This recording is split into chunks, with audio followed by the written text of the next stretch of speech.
Hello, welcome to Roopa's kitchen. എല്ലാവർക്കും സുഖമാണെന്ന് വിശ്വസിക്കുന്നു. അപ്പം ഞാനിവിടെ നല്ലൊരു ഹെൽത്തി ആയിട്ടുള്ള റെസിപ്പി ആയിട്ടാണ് വന്നിട്ടുള്ളത്. അതെന്തെന്ന് വെച്ചാൽ ഒരു ഹെൽത്തി ദോശയാണ്. അതായത് ഗ്രീൻ ഗ്രാം ദോശ, ചെറുപയർ കൊണ്ട് ദോശ, പിന്നെ പെസറട്ടു എന്നും പറയും. ഓക്കെ, അപ്പോൾ അത് വന്നിട്ട് നമുക്ക് ഉള്ളിച്ചമ്മന്തി, കട്ടച്ചമ്മന്തിയൊക്കെ വെച്ചിട്ട് കഴിക്കാൻ നല്ല ടേസ്റ്റ് ആയിരിക്കും. അപ്പോൾ ഈ ചെറുപയർ ദോശയുടെ റെസിപ്പി ഞാൻ നേരത്തെ തന്നെ അപ്ലോഡ് ചെയ്തിട്ടുണ്ട്. പക്ഷെ അത് കുറച്ച് വ്യത്യാസമായിട്ടാണ്. ചെറുപയർ ദോശ തന്നെ പല രീതിയിലും ആൾക്കാരുണ്ടാക്കുന്നുണ്ട്. ഇപ്പം ഞാൻ വന്നിട്ട് ഇതിൽ അരി തീരെ കുറച്ചിട്ടാണ് 2 ടേബിൾ സ്പൂണേ ചേർത്തിട്ടുള്ളൂ. പിന്നെ ചിലരാണെങ്കിൽ ഈ 1 കപ്പ് പയറെടുക്കുകയാണെങ്കിൽ അതിൻ്റെ പകുതി, 1/2 കപ്പ് അരി ചേർക്കും. അങ്ങനെയും ചെയ്യാറുണ്ട്. ഇല്ല, ഈ അരി ചേർക്കാതെ വെറും പയർ മാത്രം വെച്ചിട്ട് നമുക്ക് ആ ദോശ ഉണ്ടാക്കാം. ഓക്കെ, ഇപ്പോൾ ഇല്ലാന്നുണ്ടെങ്കിൽ വെറും പയറും 2 പച്ചമുളകും ശകല ഇഞ്ചിയും മാത്രം ഇട്ട് അരച്ചിട്ട് അങ്ങനെ ഞാൻ ഉണ്ടാക്കിയിട്ടുണ്ട്. നല്ല ഹെൽത്തി ആയിട്ടുള്ള ഒരു ബ്രേക്ക്ഫാസ്റ്റാണ്. ഡിന്നറിനായാലും നല്ലതാണ്. അപ്പോൾ അത് നമ്മൾ ഒരു 4 മണിക്കൂറെങ്കിലും കുറഞ്ഞത് അത് സോക്ക് ചെയ്ത് വെക്കണം. പിന്നെ എങ്കിലേ അത് നല്ല രീതിയിൽ നമുക്ക് അരച്ചെടുക്കാനും പറ്റുള്ളൂ. അപ്പോൾ അത് വന്നിട്ട് നമുക്ക് ബ്രേക്ക്ഫാസ്റ്റിന് ആവശ്യമാണെന്നുണ്ടെങ്കിൽ നമുക്ക് തലേദിവസം രാത്രി തന്നെ അത് കുതിർക്കാൻ വയ്ക്കാം. അങ്ങനെയും ചെയ്യാം. അപ്പോൾ അരച്ച ഉടനെ തന്നെ നമുക്കത് പിന്നെ ദോശ ഉണ്ടാക്കാം. അപ്പോൾ അതിങ്ങനെ വച്ചിരിക്കേണ്ട ആവശ്യമൊന്നുമില്ല, റെസ്റ്റ് ചെയ്യാനൊന്നും വച്ചിരിക്കേണ്ട.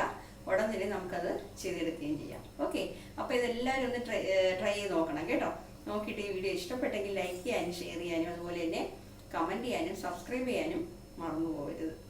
ഓക്കെ, അപ്പോൾ നമുക്ക് എങ്ങനെ ഉണ്ടാക്കണമെന്നുള്ളത് കിച്ചണിലോട്ട് പോയി നോക്കാം. അപ്പോൾ നമ്മുടെ ഹെൽത്തി ആയിട്ടുള്ള ദോശ ഉണ്ടാക്കാനായിട്ട് ഞാൻ 1 കപ്പ് ചെറുപയർ ഇതുപോലത്തെ പയർ, അതിൽ 2 ടേബിൾ സ്പൂൺ അരി ഇട്ടിട്ടുണ്ട്. അരി എന്ന് പറയുമ്പോൾ നമ്മുടെ പച്ചരി ചേർക്കാം, ഇഡ്ഡലി റൈസ് ചേർക്കാം, ഡൊപ്പി അരി ആണെങ്കിൽ ചേർക്കാം. നമ്മൾ അരി ഇഡ്ഡലി ദോശയ്ക്കൊക്കെ എടുക്കുമല്ലോ അരയ്ക്കാനായിട്ട്, ആ അരി ഏതായാലും നമുക്കെടുക്കാം. അപ്പോൾ 2 ടേബിൾ സ്പൂൺ ഇട്ടിട്ടുണ്ട്. ഇത് 2-3 പ്രാവശ്യം കഴുകിയിട്ട് നല്ല വെള്ളത്തിൽ കുതിർക്കാനായിട്ട് വയ്ക്കാം. അപ്പം ഞാനിത് 2-3 പ്രാവശ്യം കഴുകിയിട്ടുണ്ട്. ഇനിയിപ്പോൾ ഇതിൽ നമ്മൾ ഈ പയർ എടുക്കുമ്പോൾ അതിൽ കല്ലോ വല്ലതും ഉണ്ടാകുന്നുള്ളത് നമ്മൾ അത് നീറ്റാക്കിയിട്ട് വേണം വെള്ളം ഒഴിച്ച് കഴുകിയിട്ട് ഇതൊരു 4 മണിക്കൂറെങ്കിലും കുറഞ്ഞത് സോക്ക് ചെയ്ത് വെക്കണം. ഇല്ല, ഇപ്പം നിങ്ങൾക്ക് നാളെ രാവിലത്തേക്കാണെന്നുണ്ടെങ്കിൽ പിന്നെ ബ്രേക്ക്ഫാസ്റ്റിനാണെന്നുണ്ടെങ്കിൽ രാത്രി തന്നെ വെള്ളത്തിലിട്ട് വയ്ക്കാം. ഓക്കെ, അപ്പോൾ നമുക്കിത് കുതിരാനായിട്ട് മൂടി വയ്ക്കാം. അപ്പോൾ നമ്മൾ കുതിർക്കാനായിട്ട് വെച്ച പയർ നല്ല രീതിയിൽ കുതിർന്നിട്ടുണ്ട്. ഇനിയിപ്പോൾ നമ്മൾ എന്തെന്ന് വെച്ചാൽ മിക്സിയുടെ ജാർ എടുത്തിട്ട് അതിൽ ഇട്ട് കൊടുക്കാം. അപ്പോൾ ഞാൻ മിക്സിയുടെ ഒരു ജാർ എടുത്തിട്ടുണ്ട്. അതിൽ നമുക്ക് പയർ ഇട്ട് കൊടുക്കാം. ഞാനിപ്പോൾ 1 കപ്പ് പയറാണ് എടുത്തിട്ടുള്ളത്. 1/2 ഭാഗം ഇട്ട് കൊടുക്കാം. 2 പ്രാവശ്യമായിട്ട് അരച്ചെടുക്കാം. ഓക്കെ, എന്നിട്ട് ഇതിൻ്റെ കൂടെ ഒരു 4-5 ചെറിയ ഉള്ളി, പിന്നെ വന്നിട്ട് 2 പച്ചമുളക്. ഈ പച്ചമുളക് വന്നിട്ട് ഞാൻ ഇങ്ങനെ കട്ട് ചെയ്തിടുകയാണ്. ഇത് ഈ പച്ചമുളക് നിങ്ങൾക്ക് കൂടുതൽ ആവശ്യമുണ്ടെങ്കിൽ, എരിവ് കൂടുതൽ വേണമെന്നുണ്ടെങ്കിൽ ഒരു 3-4 വേണമെങ്കിലും ചേർത്തോളാം. ഞാനിപ്പോൾ വലുതായിട്ട് ഇത്രയും ചേർത്തു, അത്രയേ ഉള്ളൂ.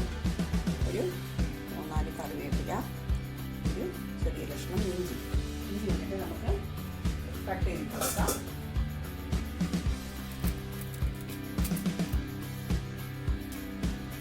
എന്നിട്ട് നല്ലപോലെ ഒന്ന് അരച്ചെടുക്കണം.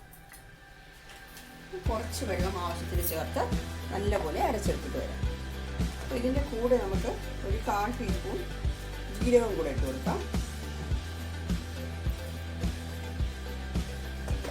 ഇതൊന്നും ചേർക്കാതെ തന്നെ വെറുതെ പയറും പിന്നെ പച്ചമുളകും മാത്രം അടിച്ചിട്ട് അങ്ങനെയും ചെയ്യുന്നവരുണ്ട്. പക്ഷേ ഇതൊക്കെ ചേർക്കുമ്പോൾ നമുക്ക് ഈ ഇഞ്ചിയും കൊച്ചുള്ളി പിന്നെ ഇതൊക്കെ ചേർക്കുമ്പോഴേ ഇച്ചിരി കൂടെ ഹെൽത്തി ആയിട്ടുള്ളതല്ലേ, അതുകൊണ്ട് ഞാൻ ഇതൊക്കെ ചേർക്കുന്നേ ഉള്ളൂ.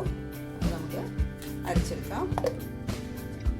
അപ്പം ഞാനത് ഇതുപോലെ അരച്ചെടുത്തിട്ടുണ്ട്.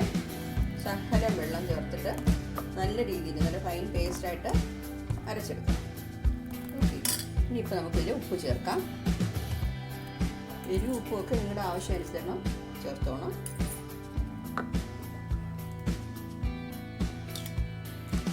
ഇപ്പം ഞാനിത് കുറച്ച് മല്ലിയിലയും കൂടെ ചേർക്കുന്നത് ഓപ്ഷനിലാണ്, പിന്നെ ഉണ്ടെങ്കിൽ ചേർത്താൽ മതി. ഇതൊക്കെ ചേർക്കുമ്പോഴേ ഇച്ചിരി ടേസ്റ്റ് ആയിരിക്കും, അത്രയേ ഉള്ളൂ. ഇതൊന്നും ചേർത്തില്ല, വെറും പയർ മാത്രം അരച്ചിട്ടും ദോശ ഉണ്ടാക്കാം. ഇനിയിപ്പോൾ നമുക്കിത് ദോശ ഉണ്ടാക്കിയെടുക്കണം. അത്രയേ ഉള്ളൂ. അപ്പോൾ നമ്മുടെ ദോശ പാൻ നല്ല രീതിയിൽ ചൂടായിട്ടുണ്ട്. തുള്ളി ഓയിൽ വെച്ചിട്ട് ഗ്രീസ് ചെയ്ത് കൊടുക്കാം.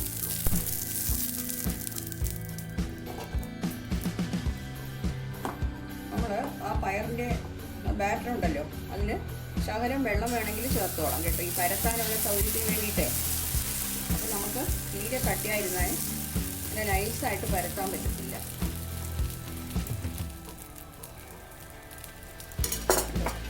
ഇതിൽ കുറച്ച് ഓയിൽ അപ്ലൈ ചെയ്യാം, ശകലം മതി. മാവിൻ്റെ കൺസിസ്റ്റൻസി കണ്ടോ, ഞാനിപ്പോൾ ശകലം വെള്ളം ചേർത്തിട്ട് ഈ രൂപത്തിലാണ്. അപ്പോൾ നമുക്ക് നീറ്റായിട്ടൊന്ന് പരത്താൻ പറ്റും. കട്ടിക്ക് മാവ് എടുക്കുകയാണെങ്കിൽ നമുക്ക് പരത്തി നൈസായിട്ട് ഉണ്ടാക്കാൻ പറ്റത്തില്ല. ഓക്കെ, ഇതിൽ നെയ്യ് വേണമെന്നുണ്ടെങ്കിൽ നെയ്യും പിന്നെ ചേർത്തിട്ട് ഉണ്ടാക്കിക്കോളാം. അപ്പോൾ ഇതൊന്ന് വെന്ത് കിട്ടട്ടെ. ഭാഗത്തൊക്കെ ചുമന്ന് വരുന്നുണ്ട്. ഈ ദോശയൊന്ന് മറിച്ചിട്ട് കൊടുക്കാം. ഇനി മറുവശവും കൂടെ നല്ല വെന്ത് കിട്ടട്ടെ. ഇല്ലാന്നുണ്ടെങ്കിൽ ഒരു സൈഡ് മാത്രം മുരിച്ചെടുത്ത് മടക്കിയെടുക്കാം. ഇങ്ങനെ തിരിച്ചിടണമൊന്നുമില്ല. മറിച്ച് നോക്കാം നമുക്ക്. കണ്ടോ, ഈ സൈഡ് നല്ല രീതിയിൽ ചുമന്ന് കിട്ടിയിട്ടുണ്ട്. ഇനിയിപ്പോൾ നമുക്ക് നമ്മുടെ ഗ്രീൻ ഗ്രാം ദോശ, അതായത് പെസാറട്ട് പയർ ദോശ റെഡി ആയിട്ടുണ്ട്. കണ്ടോ, നമ്മുടെ ചെറുപയർ കൊണ്ടുള്ള ദോശ സൂപ്പറായിട്ട് കിട്ടിയിട്ടുണ്ട്. അപ്പോൾ എല്ലാവരും ഒന്ന് ട്രൈ നോക്കണം. ഹെൽത്തി ദോശയാണ് കേട്ടോ. നമ്മളിപ്പോൾ ദോശമാവൊന്നും ഇല്ലയെന്നുണ്ടെങ്കിൽ പെട്ടെന്ന് തന്നെ നമുക്ക് ഇത് 4 മണിക്കൂർ എന്തായാലും പിന്നെ ഇത് കുതിർന്ന് കിട്ടണം ഈ പയർ. പക്ഷേ നല്ല ഹെൽത്തി ആയിട്ടുള്ളതല്ലേ, നമ്മൾ അരിയൊന്നും അതിൽ ചേർക്കുന്നില്ല. പിന്നെ ചിലരാണെങ്കിൽ പകുതി, അതായത് എത്ര പയറെടുക്കുന്നു അതിൻ്റെ പകുതി അരി ചേർക്കും. പക്ഷേ ഞാനിപ്പോൾ അരി അധികം ചേർത്തില്ല, 2 ടീസ്പൂണേ ചേർത്തോളൂ. അത് ചേർത്തില്ലെങ്കിലും കുഴപ്പമില്ല. അപ്പോൾ ഇതിനെ പറ്റിയത് എന്താണെന്ന് വെച്ചാൽ കട്ട ചമ്മന്തി, ഉള്ളി ചമ്മന്തി, ഇതൊക്കെയാണ് ഇതിന് നല്ല കോമ്പിനേഷൻ. ഓക്കെ, അപ്പോൾ എല്ലാവരും ഇതൊന്ന് ട്രൈ ചെയ്ത് നോക്കണേ. Thank you.